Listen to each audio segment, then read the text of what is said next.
Hi everyone, this is Clint with ThreatGEN, and welcome to this brief demo of the ThreatGEN Red vs. Blue cybersecurity simulation platform. Before we get started, let's talk a little bit about what ThreatGEN Red vs. Blue is. Red vs. Blue is a game-based cybersecurity simulator. This means that we use actual computer gaming technology to create cybersecurity simulations. So you might be asking, why computer gaming? Well, modern gaming engines are extremely good at adversary-based or player versus player simulations. That's exactly what multiplayer computer games are. And considering the adversarial nature of cybersecurity, hackers versus cyber defenders, there's no better technology to create a cybersecurity red team versus blue team simulation. So using computer gaming technology allows us to create these extremely immersive and interactive cybersecurity simulations. But most importantly, it allows us to simulate that adversary-based red team versus blue team, hackers versus defenders training environment like it is in real life, where your opponent, whether you're the red team or the blue team, is actively trying to counter your moves and strategies, attacking or defending a full-scale computer network, rather than the classic CTF or capture the flag, where everyone is competing in parallel, passively solving the same challenges, and simply just trying to score the most points. And of course, with that computer gaming foundation, we can allow the participants to choose between a computer AI opponent or go head-to-head against another actual human colleague. Because after all, training based on a computer game should also be fun. ThreatGEN Red vs. Blue is used by businesses and organizations for IR tabletop exercises, cybersecurity training for technical staff, and cybersecurity awareness for training their end users and executive leadership. Academic professors, teachers, and other training providers use Red vs. Blue for cybersecurity labs and for reinforcing the concepts taught in their curriculums. And finally, Red vs. Blue is used by conference and trade show organizers, as well as businesses and schools, to provide educational and entertaining cybersecurity competitions and workshops. All right, so now let's get into the actual demo. All right, so here we are at the ThreatGEN website. We're going to go click on sign in to bring us to the Red vs. Blue portal. I'm already signed in, so I'm not going to worry about that. All right, so here inside the portal, this is going to be your central access to the simulation, as well as all of the other data, the metrics, and the courses that you have, and your gamification data. So the gamification is all of your points and your badges and leaderboards. So you can see here we have some trophies here. This is my demo account, so I haven't won anything. And we have the different badges, so red team career, blue team career, your overall red versus blue ranking, plus a bunch of other badges that we have. And then we have your status. This is just your personal status, your individual status for how you've done that month, the amount of games you've played. And also on the widget boards or the dashboards, we have a bunch of other data here that shows all of your team data, metrics and analytics, number of games played, games won, the different blue team games, red team games. For everyone on your team, you can filter by team or by player. We have your blue team stats, so all the games you've played. So basically this is all of the data and the stats on your blue team, such as how many breaches that you've resolved, breaches you've detected. Your red team stats, which is going to show your red team data, which is the assets that you've compromised, the ways that you've compromised. So just a whole bunch of different data that we provide. And these are just a few of the analytics dashboards that we provide. There's different competitions that you may be involved with, and each of these competitions have different leaderboards. And this gives you an idea of basically what the leaderboards look like. And this one is actually live.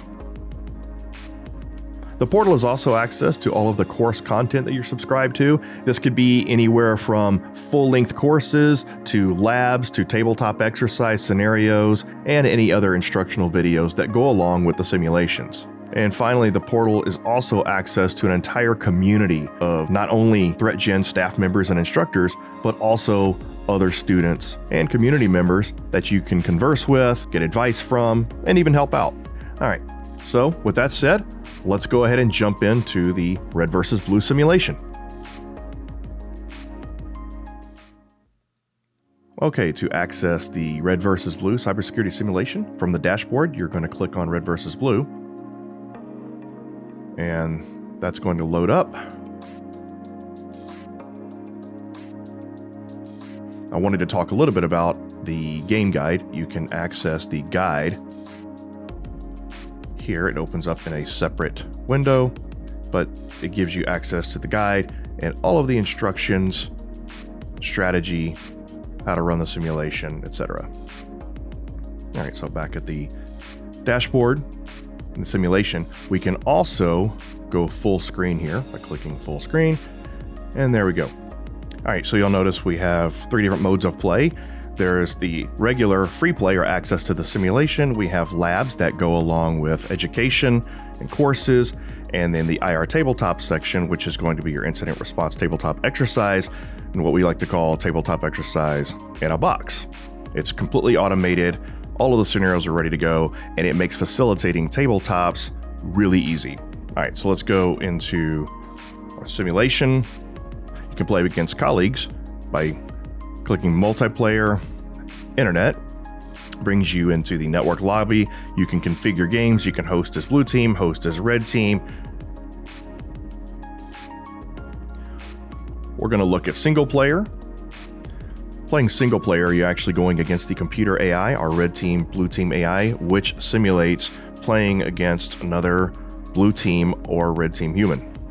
Let's take a look at the blue team first. From here, you can select your network environment.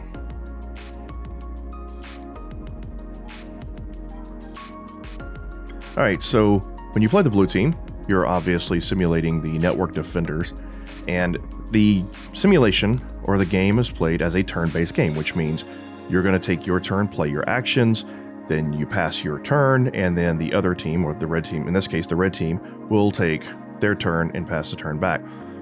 The way that you play the game is by playing actions, which we'll get into in just a second. All of the actions have a cost, just like in real life. They're going to cost money, staff, and time. In this case, time is represented through the number of turns that you have, in this case 75, and a turn timer. In this case, we're at 15 minutes for demo purposes, so that I don't run out of time, but in most cases, the default is 3 minutes per turn. All of these are completely configurable. You can change these in the settings, which we'll get into a little bit later. And just like in real life, you have limited resources you have to contend with. So you have a limited budget, you have a limited staff. In this case, for some people, 3 staff may be a lot. We click on our network environment, we'll see that this is the network that we're dealing with. And if we want to play actions to start defending this network or putting out security controls and policies, we have an action tree. This action tree represents all of the different actions as a blue team that you can take. And what you'll notice is that it's very detailed, but not technical. And what we mean by that is there's nothing command line in this simulation. You don't have to worry about command line, firewall configuration, writing scripts, getting into the details and the technical aspect of cybersecurity. But all of the concepts are here, such as putting out your policies and procedures, developing those, deploying firewalls, deploying intrusion detection systems, all of your incident response actions that you'll take. So you'll find everything here that you'll see in a real life cybersecurity program that you have to worry about when it comes to defending your network.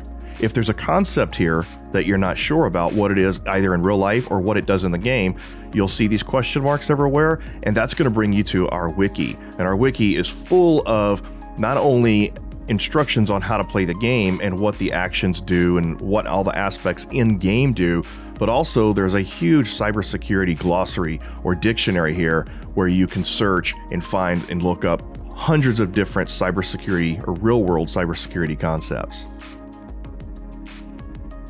You'll notice that all of the actions have a cost, just like in real life. So they'll cost any number of staff members to carry out that action, the time it takes for that action to be completed, and the monetary cost for that action.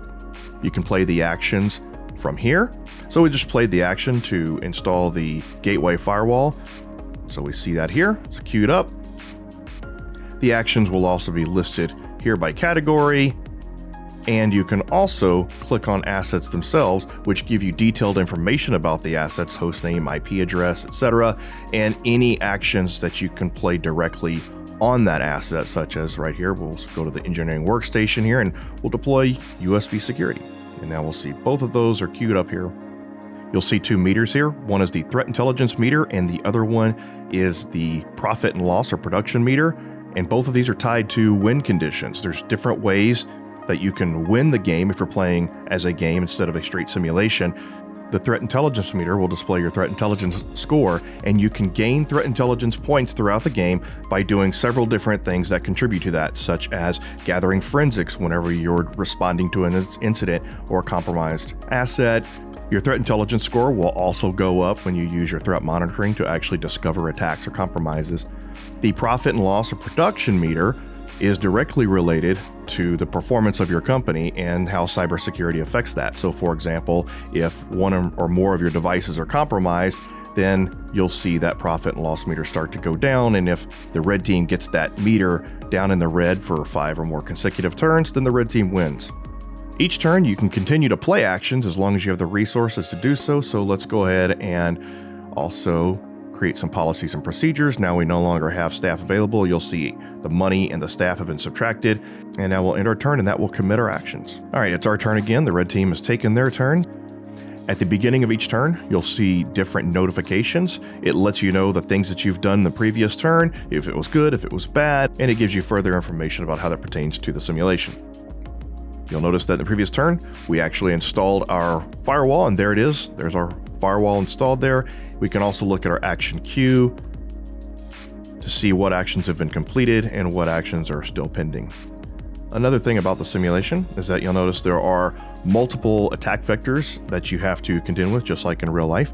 So not only do you have available to you all of the cybersecurity controls and policies, but you also have physical security controls, because the red team can attack you in 3 different ways. They can attack you in direct cyber attacks, they can attack you physical, go on site to get access to your systems, and also social engineering. So you have things like 2-factor authentication, security awareness training, and more to be able to deal with social engineering threats.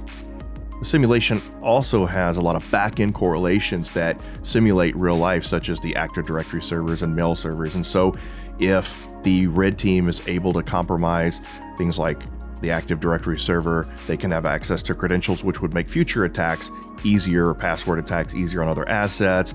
Attacking things like an engineering workstation and a control system gives you access to programmable logic controllers or PLCs. So there's a lot of aspects that simulate real life. And another thing are remote users. You'll notice throughout the simulation that these remote users will appear and disappear as they log in and log out of the network, just like they would in real life. All right, we fast forwarded here a little bit. You'll notice that we have our network segmented, and we also have these yellow shields everywhere. And what that means is that we've done a vulnerability assessment. We found vulnerabilities. So we can actually go and click on the shields and see the different vulnerabilities that we have that we need to start patching. And so there's a multitude of different ways that you'll handle vulnerabilities and vulnerability management, just like in real life. So you may have to harden your systems, you may have to patch your systems. So for example, on this firewall, we'll see here, we actually have default credentials enabled. So we'll need to change those default credentials. We can update the firmware. If we check another system, we'll check the engineering workstation, because that's a pretty critical system.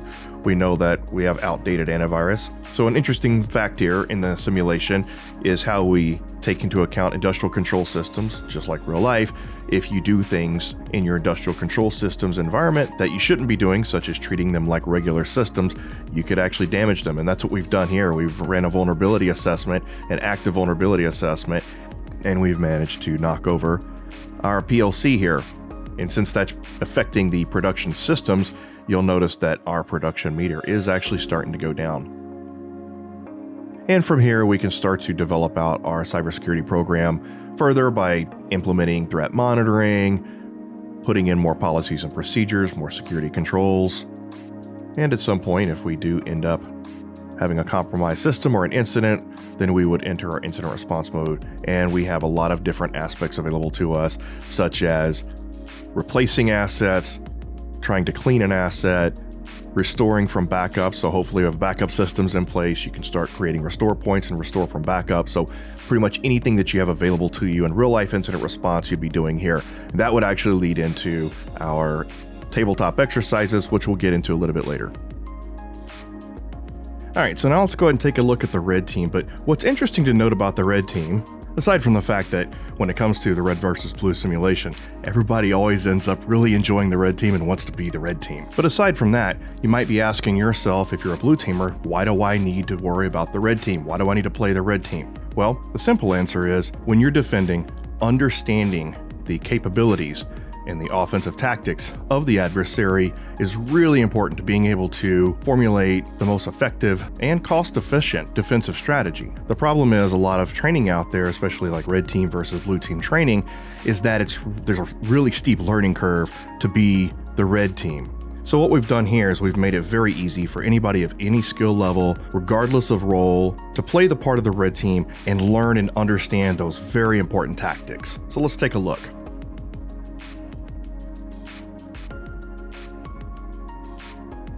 So the red team interface, you'll notice, is red, but it's also got some other differences. You'll notice a mode indicator, a location indicator. That's because, as we mentioned with the blue team side, we can go on site. So we can play remotely, and we can also go on site for physical security. You also play actions by spending resources, just like the blue team. You have time, but the red team, the resources are a little different. You have what's called quote-unquote hacker resources.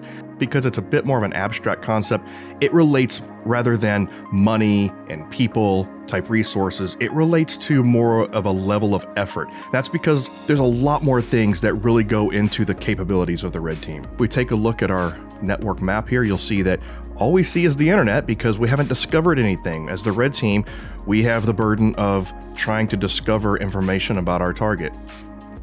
Looking at the action tree, you'll see that we have an action tree just like the blue team, but it's different, obviously. And you'll see that there are a lot of different actions that you would take relating to red team or adversary activities. This is anywhere from your regular cyber activity, your social engineering. We can go on site. We can do things like create malicious USBs, do USB drops, all of our stealth and post-exploitation activities, such as harvesting credentials, network evasion or intrusion detection system evasion, pilfering data, planting rogue devices. It's all here. If we look at the top of the action tree, you'll see all of the actions related to what's called the kill chain. So you have your open source intelligence or your OSINT, host scanning, port scanning, service enumeration, and then all of the different ways that we can find vulnerabilities, such as looking for public vulnerabilities, doing things like fuzzing and reverse engineering to find 0 days. That's right, we even have 0 days or vulnerabilities and exploits that haven't been publicly disclosed. And then of course we have the ability to actually formulate attacks. And so again, we have the cyber attacks, we have social engineering and physical attacks. And just like we mentioned on the blue team side, if there's a concept you're not sure about, you can click on the question mark, brings you to the wiki, and explains what that action does, not only in the simulation, but also what the real world application is. It's also important to note that just like the blue team, when we were operating as the blue team, we had that active adversary against us, whether it was a human opponent or our red team, blue team AI, in that case, the red team AI. Well, the same thing applies here. When you're operating as the red team, the blue team is going to be either an active human opponent working against you, trying to counter your every move, or it's going to be the blue team AI, acting in a way just like a real human blue team would. We can take our actions again through the action tree, or by clicking on the category-based actions. They're the same thing, they're just divided up by category. The red team also has the aspect of research and skills. So for example, each of these skills represent different types of vulnerabilities and exploits that you have to upskill or level up in order to be better at those vulnerabilities or exploits, or have a better chance of succeeding at those types of attacks. So let's go ahead and research some default credentials out there on the internet and see if we can improve our electronic social engineering skills. That brings us down to no more resources, so we'll end our turn. Just like the blue team, you'll see that we have notifications that let us know what's going on in the simulation, what we did, why it's good, why it may be bad. We have the action log here that also tells us what we have in progress and what we've done. We do have 2 resources we can spend, but I'm going to go ahead and end my turn. We see here we've got more things done. Our OSINT is completed, our open source intelligence. So now we can start to move into finding more information about our adversary. We can either do a host scan from the internet, or we can go into our action tree. So we'll perform that host scan from the internet. And let's go ahead and also do some physical recon so that we can figure out what the target is and move on site. We've discovered some assets here. We don't know exactly what they are. We just see that they're unknown assets with some IP addresses, a little bit of information, but we can now start to discover more information. We can click on them and see we have port scan available. Also, you'll see port scan has now been unlocked in the action tree.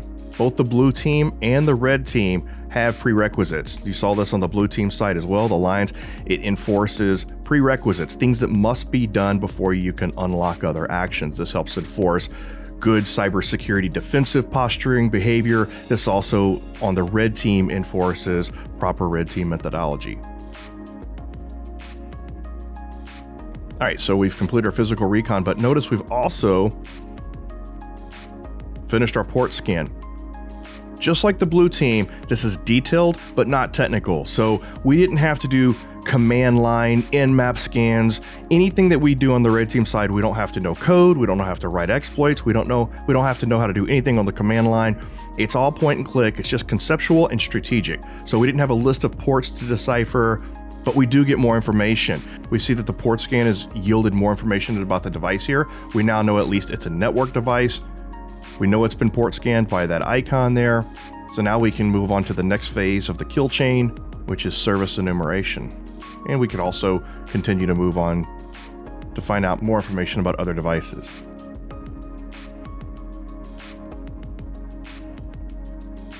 All right, so now we see that service enumeration has yielded yet more information. In real life, service enumeration would be using more complicated tools, command line tools, but here we're not worried about that. We don't have to worry about that. We can see that it yielded more information. We now know it's a firewall. So we could even move on to right now a password attack, which would simulate brute forcing, dictionary attacks, things like that. We can also continue to move down through the kill chain now and look for vulnerabilities. So we will go ahead and look for some public vulnerabilities. We'll do a service enumeration here. And let's go ahead and also do a password attack. So we did find some public vulnerabilities, but it looks like our password attack probably failed here. We'll see the password attack failed, but also we did get some new vulnerabilities. We see that it has outdated firmware. If we'd like to execute an attack on that firewall, we click on it, click attack, and instead of having to manually write an exploit, run complicated tools, we'll simply select the vulnerability. We only have the one here. Choose our objective, which is to gain control of or manipulation of that asset or denial of service. In this case, let's try to gain control. And it's queued up there for attack. And we see that the attack was successful. We've also got some other awards like completing a complete cyber kill chain. The attack was successful. And now we have a pivot available. So you'll see right there, we've got some visibility of some other devices. We can look and see what those are. It looks like it's a router. But most importantly, we see the evil skull and the red coloring of the firewall, which indicates we now have a foothold. We can now pivot from here and do a host scan from this device. And once that's completed, we can see we found a whole host, pun intended, of devices here as a result of having this foothold on the firewall. And we can continue to move laterally through this environment. We can do things like plant ransomware, install malware, data exfiltration, and all of the different actions you would expect to see throughout the red team methodology. As I mentioned before, we can also execute social engineering attacks like spear phishing attacks. We don't have to go through the detailed process of setting these things up. For example, if we wanted to execute an attack campaign, we would select email phishing campaign, a social media campaign, or a watering hole campaign. You would just select that and execute it. While it's queued up, it would take a few turns to get set up, and then from there on out, you have your watering hole attack set up. Let's say that I didn't want to do that after all, I wanted to pull that out. I can pull that from the queue because it's not committed yet. let's change location. Let's go on site. Right here, the only place that we can go is on the perimeter.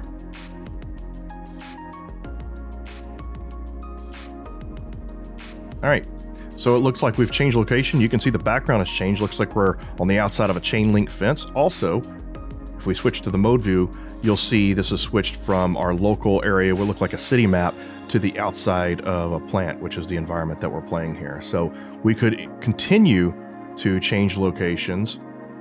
If we go to change location again, now we see we can go back to our remote location. We can start to move into the corporate office or move further into the plant. And then we have different options available to us, such as physical entry, social engineering type entries.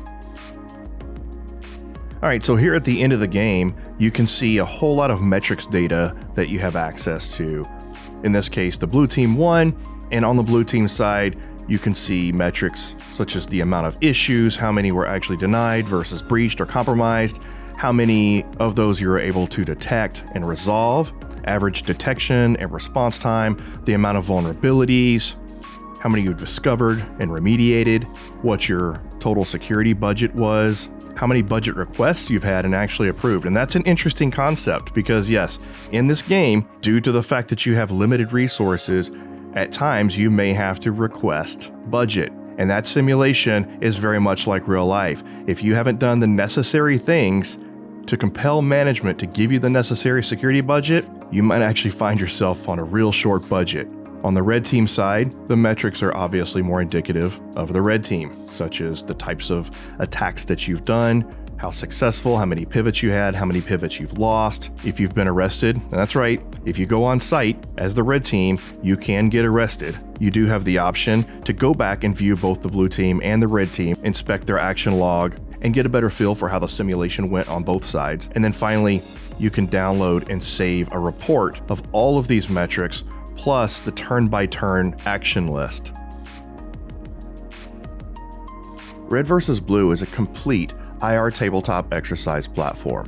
Not only does it provide a much more immersive and interactive experience than using PowerPoint slides or spreadsheets or even card decks, it makes setting up a tabletop exercise and facilitating it a breeze.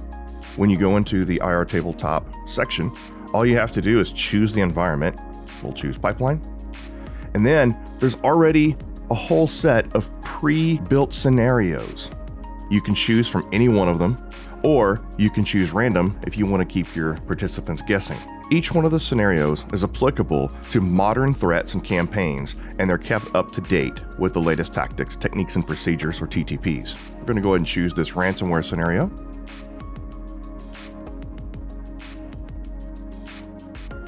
Notice that in an IR tabletop scenario, you don't start from scratch. You're already going to start with a certain level of security posture. In this case, we have a segmented network. And unlike any other tabletop exercise out there, you're going to get the benefit of the red versus blue active adversary AI.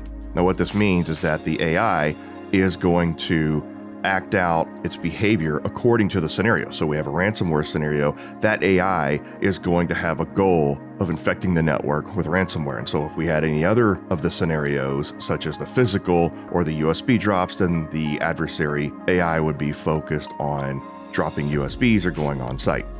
Notice that red versus blue is going to handle the narrative and the injects and the entire facilitation of the scenario. Notice here we have this notification, and that all these notifications are going to be applicable to everything that's happening within that scenario. So here we have one that lets us know that this asset is infected with ransomware, and as you go through the scenario, you're going to have all of these notifications and injects that guide you through the scenario. And if you have an enterprise license, all of these notifications, the injects, and the scenario environments are customizable.